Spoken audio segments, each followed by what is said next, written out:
What is going on, guys? Today we're back in the shop working on the Project 914 once again. If you guys watched my last episode, I finally got this thing running, and at the end I had a clip of it idling. So my goal now is to get this thing driving since it's running so I can actually tune the darn thing. But I've got a bunch of stuff I need to get done before I can drive. Most of it's little stuff. So today I'm just going to be sort of buttoning up all of that little stuff to get it closer to driving.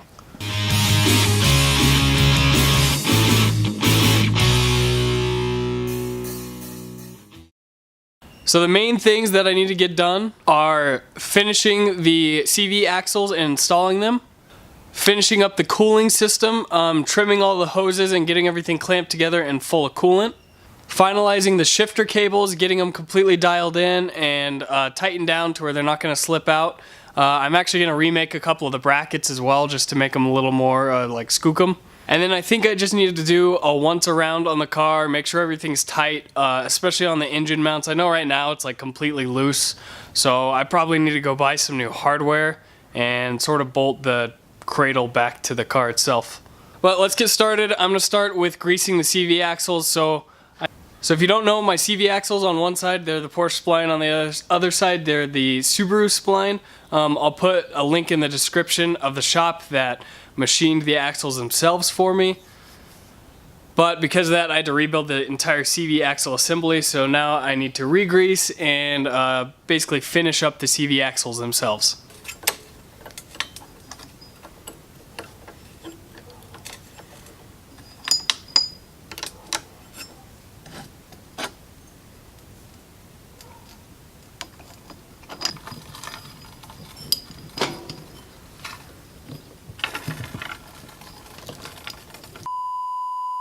One eternity later.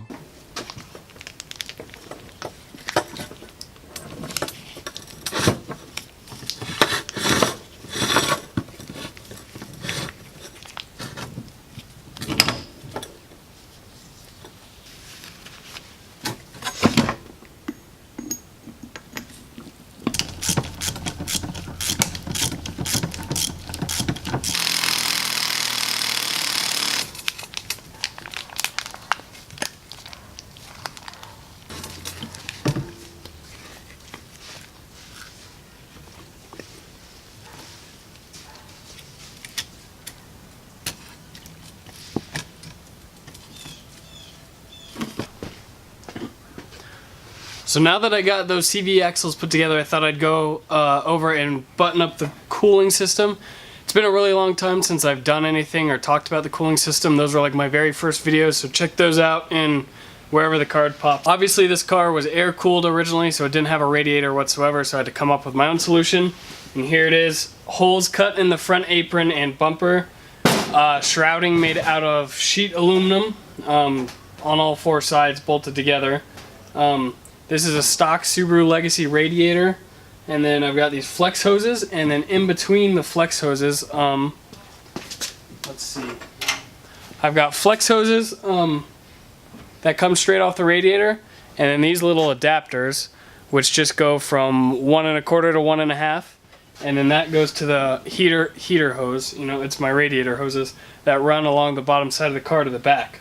So if you're ever interested, that's how it's ran.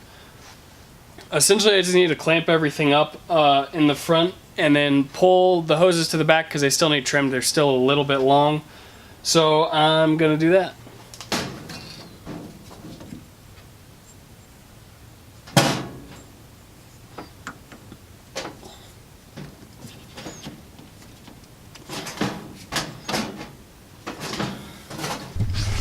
So like always, I forgot something with my tiny little brain. So I'm back from the parts store with a whole bunch of hose clamps so I can clamp it all together because I didn't have any clamps.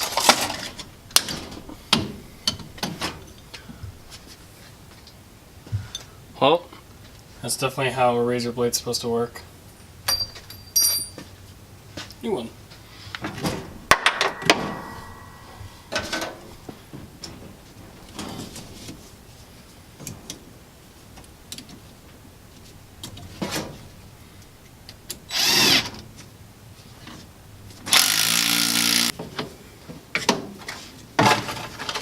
So in case you guys couldn't tell, this isn't like the prettiest or most ideal cooling setup ever. It's gonna work just fine, hopefully.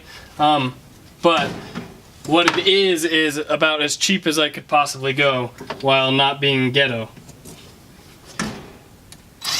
If you guys haven't been following this build for super long, you wouldn't know that I actually bought this car swapped.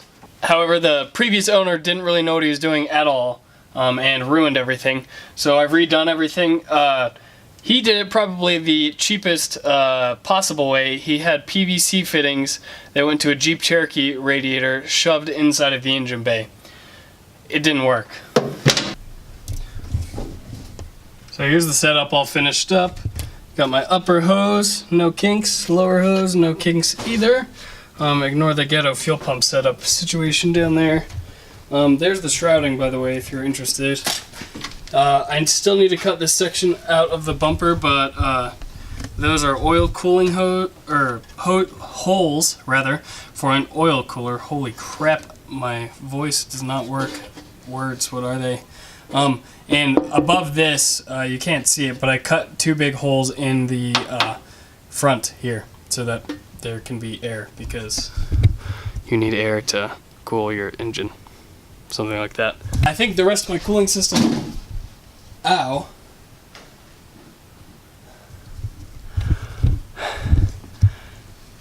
I always hurt myself when I'm filming. I hit my hip right there, and I think I'm dying. I think the rest of my cooling system is actually done.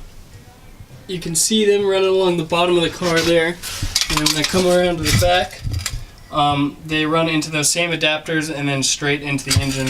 Over there, I think I went over this a couple videos ago. Where is it at?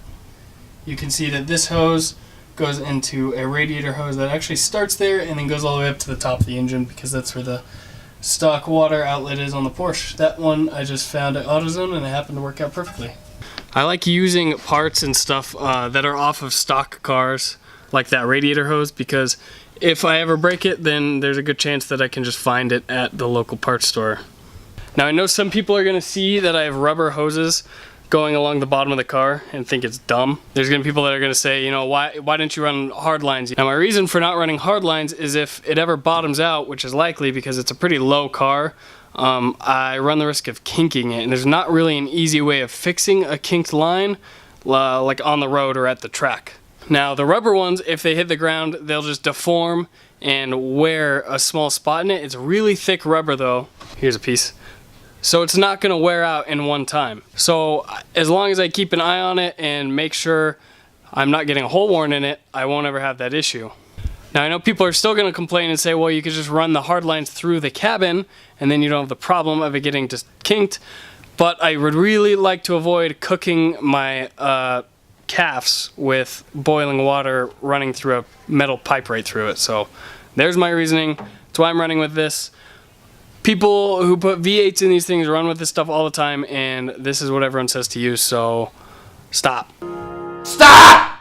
So I know I said I wanted to get all this done as well as finalizing the shifter cables, but I don't have time for that today. This took up a little bit more time than I thought, and I just had other stuff I needed to do, and it's time that I need to get out of the shop. So thank you guys for watching. Sorry this is a short video. I feel like I keep on making short videos, but short's better than nothing. I'm going to try to get this one up tonight so I can film tomorrow and do my shifter cables tomorrow, as well as a couple other things. Can't remember what else I was thinking. That sounds good. That's what I like to hear. Oh yeah, as well as like do everything else I was talking about. So like bolt everything down tight, do a once over on everything, actually fill up the cooling system, bolt the axles in, and potentially install an AEM wideband. My buddy Ben, who has the 240, has one that said I could use as long as because it's brand new, and then just buy him a new one because his car isn't quite ready to where we need to put the wideband in it. So that's all I got for today. Leave a like if you like this video. Let me know if you guys want to see a video of me sort of going through everything from, like, you know, basically every system I've touched in the car to sort of show what all is done to the car to get a car to this point, say if you wanted to do it yourself. I think I'd be interested in making that video and like going back and pulling clips and everything from every video. I think that'd be sort of fun. So let me know on that in the comments. Make sure to subscribe if you want to see more videos like this. You don't want to miss out because I am this close to driving this thing and I'm so excited. So that's going to be it for today, guys. Peace.